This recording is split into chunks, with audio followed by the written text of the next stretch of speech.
Hey y'all.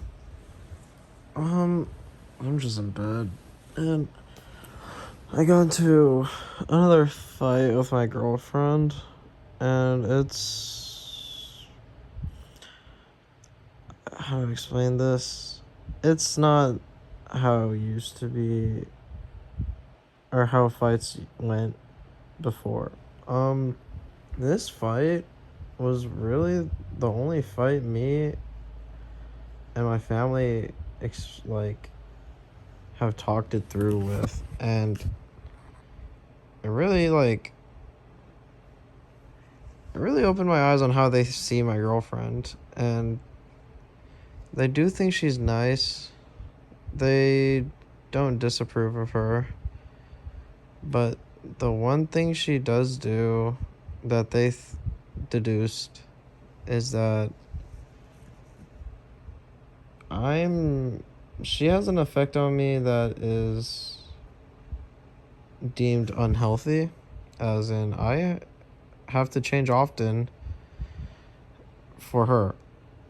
And that might sound unhealthy, yes, but really, like, I don't see it as bad. And the main reason is because the things that she points out are genuine problems that are, like, bad for me.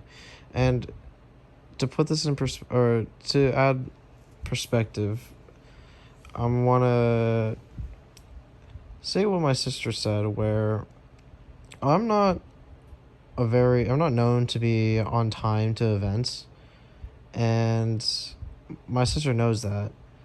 And when she points it out, she says that I don't give a fuck and all that shit.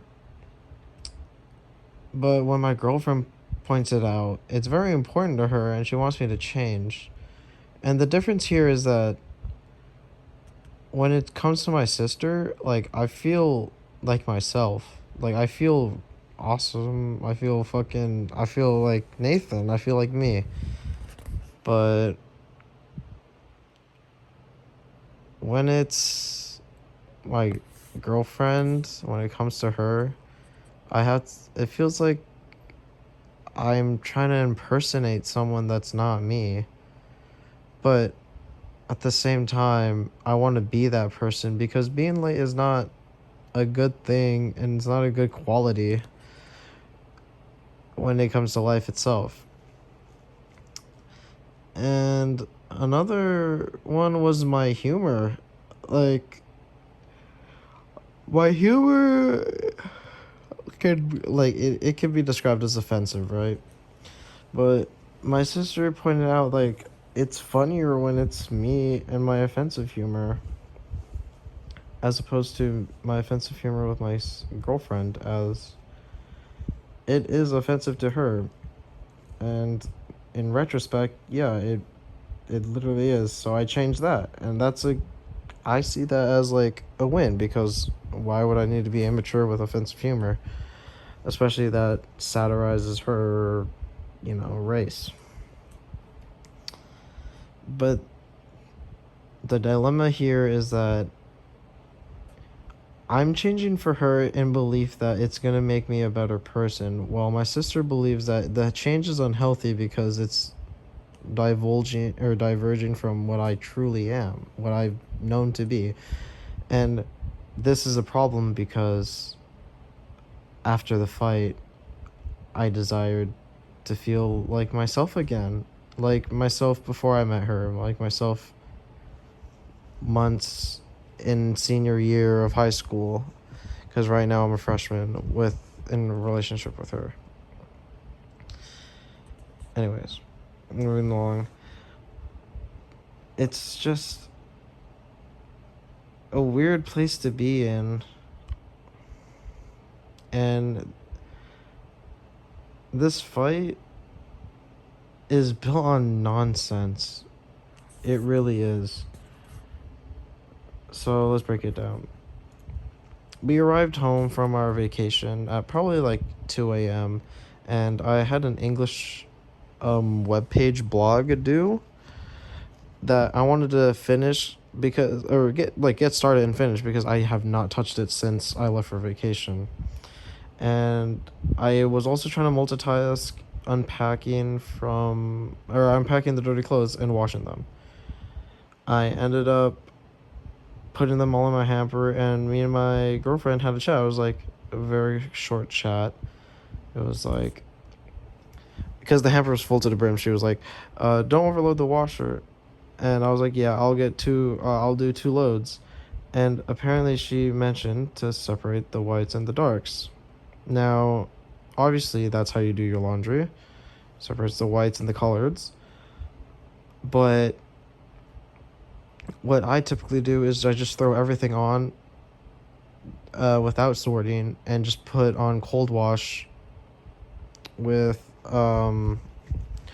extra time, because that's just what seemed to work, and it was easier for me because I didn't have to check in as soon as possible, because it takes longer for it to wash on cold wash. But anyways, that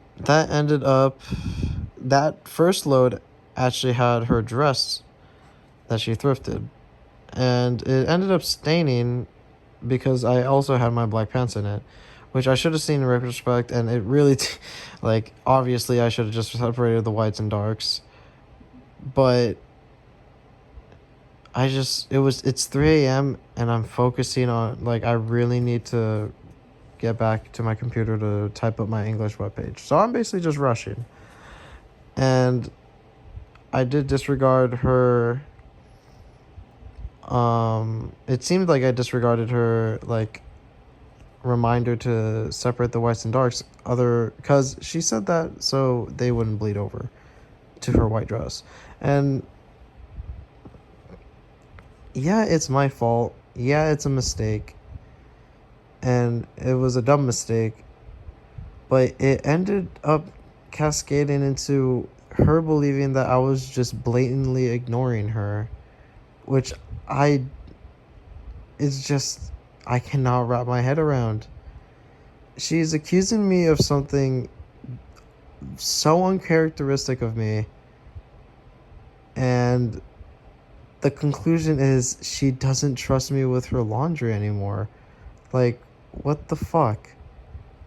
We are 18 years old, and I do not understand why she is so pent up with me staining her dress. And guess what? I fucking fixed it with bleach and a water solution. I got rid of the stain. But it does not matter, because all she cared about was that I blatantly ignored her, which was, in my perspective, not the case. I just was tired, rushing, and I also don't remember even her saying that. I just remember her saying, don't overload the washer. And now we are in the period of space. And in this space, I thought to myself and was able to speak out loud. And there's 2 perspectives in my mind that don't necessarily clash, but do somewhat contradict each other. And one of them is, I just want to be alone. I want to be how I was in senior year of high school. I just want to do school, play video games, and hang out with friends. No relationship, no shackles. I mean, not shackles. That sounds morbid, but no mental capacity spent on a relationship, right? And the other perspective is that it is my fault and I need to change, as I do see this girl as my second wife, or no, my second wife, what the fuck, my second life, as she's been pointing out all the wrongs within me, right? Self-correction. But I also consider her to be the next wife, basically. And I don't know if I'm drunk on love. I don't know if I just need to, like, think about it. But after 10 months, like, it really seems that way. And that fucking sucks. Because I can't have both. I can either have one or the other. And I do really want to like her. But her getting... We fight. We get over it, right? I love her. We love each other at the end of the day. But to fight over something that I fixed...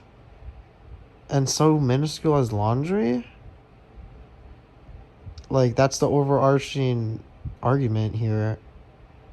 I don't know what to feel. High maintenance or not, I do not want to be arguing about something so minuscule that doesn't even matter that I fixed. And she might be like, oh yeah, I just felt like I wasn't being heard. And you were blatantly ignoring me. Like, you don't listen to me. And to that I say, that's just so uncharacteristic of me as a person. And I say this because second to her best friend, I've been her lifeline. I've cared for her every time. Even before that, like, I did her laundry like with my batches, like, and it came out fine. But that also didn't include a white dress, so that's probably why. But anyways, point is, I feel like I've done so much for her, and for her to get mad at me for staining her white dress and accusing me of not listening, like blatantly ignoring her, is just so absurd. And I don't know what to think. And this is when I truly believe that maybe we are not meant for each other. Which leads to the third perspective, and that is, maybe I am just meant to be alone. Maybe I just need to be solo Nathan. Solo dolo. And my sister suggested that I break up with her and just explore options. See if I want to be in another relationship. See if I want to just stay solo. But I'm stuck in between two perspectives, two views that I want but can't have. And I have to start with the third one, which is this uncomfortable space that I described as just stress. It kind of correlates to happy wife, happy life, right? If your wife is sad, like, your life is not going to be, the same. It's not going to be satisfactory because you have something to worry about. But I'm worrying about the wrong things, I feel like.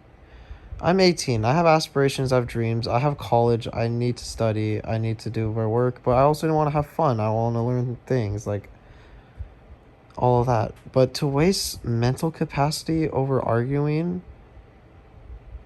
is just not something I wish happened. And coming from probably a 4-year hiatus in high school relationships, I did not have a girlfriend from freshman to senior year because I just feel like I was waiting for the one. And that's what I felt like when I met her. I felt like I met the one. But when the one is treating me like not me, I don't know if they're actually the one. And to be honest, I don't know what to do.